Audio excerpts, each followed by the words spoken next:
Untuk menjaga agar pendistribusian air bersih ke seluruh pelanggan di Kota Palembang selama musim kemarau yang diprediksi akan terjadi di bulan Agustus hingga September 2019, perusahaan daerah air minum Tirtamusi Palembang saat ini tengah melakukan berbagai upaya agar pendistribusian air bersih tetap terjaga dengan baik. Direktur Utama PDAM Tirtamusi Andi Wijaya menjelaskan, salah satu upaya yang dilakukan PDAM Tirtamusi dalam mengantisipasi musim kemarau yaitu dengan mempersiapkan pompa air cadangan baku untuk mengambil air baku secara langsung ke sungai. Selain itu, upaya lain yang dilakukan dengan mencari kebocoran secara aktif, kemudian dilakukan juga pemeliharaan pompa secara rutin.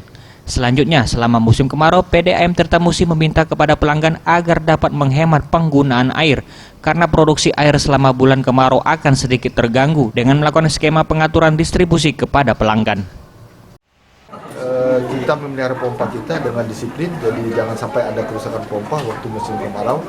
Yang kedua, kita memasang pompa tambahan dari Sungai Musi ke kanal kita, sehingga walaupun dalam keadaan surut, Sungai Musi surut, kita masih bisa lakukan produksi. Yang ketiga, kita mencari kebocoran, karena musim kemarau inilah kesempatan kita untuk mencari kebocoran dengan. Tim Liputan Sriwijaya TV.